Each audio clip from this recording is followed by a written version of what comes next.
Hi friends welcome back to DS homes. ఈరోజు Saturday అండి. నేను మా సార్ కలిసి వెజిటేబుల్స్ కోసం మార్కెట్కి వెళ్ళామన్నమాట. మేమున్న స్టేట్లో ఏంటంటే ఎవ్రీడే కూడా మాకు ఇంత మంచిగా ఏమి వెజిటేబుల్స్ కానీ ఇంకా గ్రోసరీస్ కానీ లేదంటే ఇంకేమైనా ఏమి కూడా మాకు దొరకవు. కానీ మేము డెఫినెట్గా సాటర్డేనే వెళ్ళాలన్నమాట పర్చేస్ చేయడానికి. మేము ఉన్న దగ్గర నుంచి నియర్ మాకు సంత పెడతారు. సో మాకేంటంటే అవన్నీ కూడా అక్కడే పర్చేస్ చేసుకోవాలి. ఇప్పుడు మేము ఉన్న దగ్గర ఏంటంటే ప్రతిదీ కూడా అక్కడ నుంచి మేము ఉన్నది కొంచెం సిటీలోనే. సో అక్కడ నుంచి చాలామంది ఏంటంటే డిఫరెంట్ ప్లేసెస్కి అక్కడికి వస్తారనమాట. డిఫరెంట్ ప్లేసెస్ నుంచి అక్కడికి వచ్చి వాళ్ళు పండించిన ప్రోడక్ట్స్ అంటే లైక్ వెజిటేబుల్స్, నెక్స్ట్ ఫ్రూట్స్, అట్లనే మనకి సీడ్స్, ఇవన్నీ కూడా అన్నీ అంటే వాళ్ళు చేసినవి లేదంటే పండించినవి ఇవన్నీ తీసుకొని వస్తారనమాట. సో మీకు చూపిస్తున్నాను చూడండి. ఇవి మనకి ఏదైతే మనం బిర్యానీ దినుసులు కావచ్చు, ఆనియన్స్ కావచ్చు, వాడు మాకు తెలుసు అందుకే హాయ్ చెప్తున్నాడు చిన్నోడు. సో ఇట్లా ఏవైనా సరే ఫార్మర్స్ అదే మనకి రైతులు పండించేవి వాళ్ళ చేతుల మీద నుంచి ఇక్కడికి వస్తాయన్నమాట. సో మాకు ఇలా తీసుకోవడం కూడా మాకు చాలా ఇష్టం. ఎందుకంటే రైతు పండించిన ప్రతి దానికి కూడా చాలా విలువ ఉంటుందండి. వాళ్ళు ఎంతో కష్టపడి పండిస్తారు కదా. సో అందుకోసం అని చెప్పేసి మేము ఇలాగే పర్చేస్ చేయడానికి ఇష్టపడతాం అనమాట. నేను ఫస్ట్ వచ్చేసి ఆనియన్స్ తీసుకున్నాను. నెక్స్ట్ ఆనియన్స్ నుంచి నెక్స్ట్ వెజిటేబుల్స్ కోసము కొంచెం మళ్ళీ లోపలికి వెళ్ళాము. అక్కడ టమాటాలు, నెక్స్ట్ వచ్చేసి ఇంకా చాలా ఉన్నాయన్నమాట. అవన్నీ తీసుకోవడానికి వెళ్తున్నాను. మీకు చూపిస్తాను చూడండి ఫ్రెండ్స్, ఎంత బాగుందో. వాళ్ళైతే డే మొత్తం ఉంటారనమాట. మనకి 10కి అట్లా స్టార్ట్ అవుతుంది, ఈవినింగ్ 6 వరకు ఉంటారనమాట. సో తర్వాత నేను అక్కడ ఆనియన్స్, టమాటాలు అవన్నీ తీసుకున్న తర్వాత స్వీట్ కార్న్ తీసుకోవడానికి వెళ్ళాను. నేను ఎక్కువ మా సార్ని తీసుకునే వెళ్తాను, ఎందుకంటే లగేజ్ మొయ్యాలి కాబట్టి.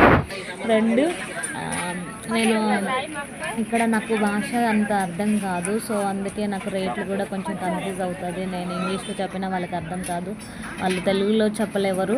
సో మిక్సింగ్ ఉంటుంది. సో వాళ్ళ స్లాంగ్ వేరు, నాది డిఫరెంట్ ఉంటుంది. లాంగ్వేజ్ ఆల్సో వేరు అండ్ స్లాంగ్ కూడా. అందుకే నెక్స్ట్ నేను ఏంటంటే స్వీట్ కార్న్ తర్వాత బీరకాయ తీసుకున్నాను, టమాటా తీసుకున్నాను, ఆనియన్స్ తీసుకున్నాను. అక్కడ నుంచి మళ్ళీ ముందుకు వెళ్ళడం అంటే తను చెప్తున్నాడు అనమాట, ఇప్పుడు ఇవే వస్తున్నాయి, ఇవే తీసుకోండి మేడం అని చెప్తున్నాడు. తర్వాత ఏదైనా లీఫ్ అంటే ఆకుకర్ర తీసుకుందామని చెప్పేసి వాళ్ళు ఏదే దగ్గరికి వచ్చాము, అవి తీసుకొని తోటకూర కూడా తీసుకున్నాము. మేము డెఫినెట్గా వారంలో ఒకసారి ఆకుకూర ఒకటి ఉండేలా చూసుకుంటాము, పప్పు ఉండేలా చూసుకుంటాము, ఎగ్స్ ఉండేలా చూసుకుంటాము. దానితో పాటు వచ్చేసి మనకి మన బాడీకి ఎలాంటి ప్రోటీన్స్, విటమిన్స్, ఫైబర్స్ కావాలో అలా వాటిని చూస్ చేసుకొని మేము తీసుకుంటాము. వీక్కి సరిపోయేలా తీసుకుంటాం అన్నమాట. సో ఏదైనా కూడా ఇంకా మనం ఆకుకూరలు తీసుకున్నా, వెజిటేబుల్స్ తీసుకున్నా, ఏవి తీసుకున్నా కంపల్సరీ అయితే మనకి కొత్తిమీర ఉండాలి.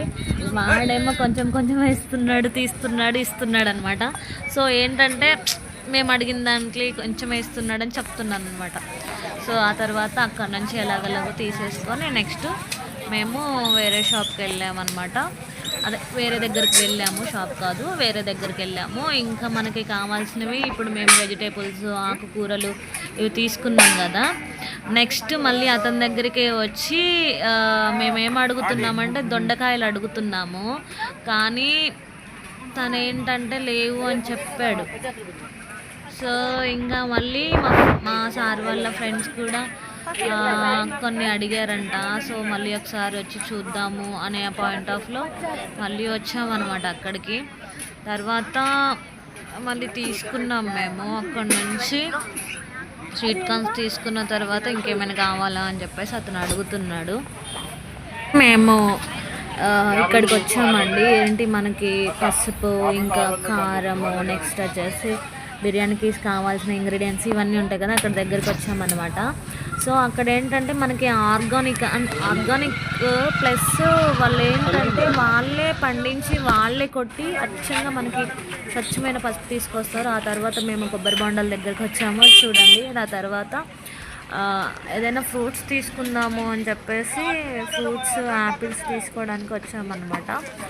యాపిల్స్ తీసుకున్న తర్వాత మేమేంటంటే ఏదైనా కూడా డెఫినెట్గా ఫ్రూట్స్లో ఒక 2 రకాలు 3 రకాలు ఉండేలాగా చూసుకుంటాము. వెజిటేబుల్స్ కూడా అలాగే అనమాట. ఒక లీఫ్ ఒకటి వెజిటేబుల్స్ అట్లా డిఫరెంట్గా తీసుకుంటాము. నెక్స్ట్ వచ్చేసి బనానాస్ తీసుకున్నాము.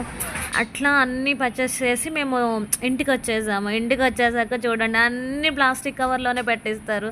అంటే కొంతమంది రూల్స్ ఫాలో అయ్యి మాకు క్లాత్ బ్యాగ్స్ ఇస్తారు, కానీ ఆల్మోస్ట్ అందరూ ప్లాస్టిక్ వాటిలలోనే ఇస్తారనమాట. కానీ నేను వాటిని అలా స్టోర్ చేయను. అందుకోసమే నేనైతే మంచిగా మీషో నుంచి ఈ బాక్సెస్ని ఆర్గనైజ్ చేసుకోవడానికి ఈ బాక్సెస్ని నేను ఆర్డర్ చేశాను. నేను ఇలాగే నేను వీటిని స్టోర్ చేసుకుంటాను. అట్లీస్ట్ 5 days 1 week ఉండాలి కాబట్టి నేను మంచిగా అన్నిటిని కొంచెం క్లీన్ చేసుకొని ఏదైనా వేస్టేజ్ ఉంటే తీసేసి వాటిని ఏంటంటే మంచిగా ఇలా క్లీన్ చేసుకొని పెట్టుకుంటాను అనమాట. కవర్లలో ఉంటే నాకు అస్సలు ఇష్టం ఉండదు. ఫ్రిడ్జ్లో కూడా ఎట్లా కవర్లలో పెడితే మనకి చాలా బ్యాక్టీరియా ఫామ్ అవుతుంది. సో ఇలా క్లీన్గా వాష్ చేసుకొని పొడుగుగా ఉన్న ఈ బాక్సెస్లో ఆర్గనైజ్ చేసుకోవడం వల్ల ఏంటంటే మనకి చాలా బాగుంటుంది. నేను ఫ్రూట్స్ మాత్రం ఇలా మనకి ఫ్రూట్స్ నా దగ్గర చిన్నది బుట్ట లాంటిది ఉంటుంది, దాంట్లో పెట్టుకుంటాను. సో ఇలా పెట్టుకోవడం వల్ల ఏంటంటే మనకి చాలా నీట్గా ఉంటుంది ఫ్రిడ్జ్. నెక్స్ట్ వచ్చేసి ఏంటంటే కవర్లలో మనకి వాటర్ అనేది ఎక్కువ ఫామ్ అవుతుంటుందండి. సో ఇప్పుడు ఇందులో ఏంటంటే మీరు చూడొచ్చు, అబ్జర్వ్ చేయొచ్చు. ఇగో నేను ఫ్రిడ్జ్లో పెడుతున్నాను. ఫ్రిడ్జ్ కూడా చాలా నీట్గా ఉంటుందన్నమాట. మనకి ఏదైనా ఎక్స్ట్రా ఉన్నాయి ఏమైనా 1 or 2 అని అంటే ఓకే, నెక్స్ట్ డేకి మనం కుక్ చేస్తాం అనుకున్నవి అయితే ఓకే కవర్లో పెట్టుకోవచ్చు. బట్ మనం ఏంటంటే ఇవి యూజ్ చేస్తే చాలా బాగుంటుంది. ప్లస్ ఏంటంటే మనకి నీట్గా ఉంటుంది.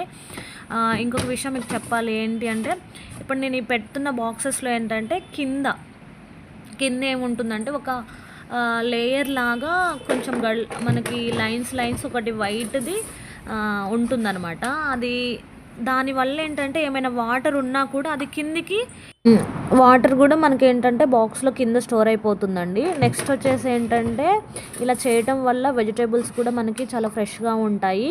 మీకు ఈ వీడియో నచ్చినట్లయితే షేర్ చేయండి, లైక్ చేయండి, అలాగే సబ్స్క్రైబ్ చేసుకోండి friends. Thank you so much.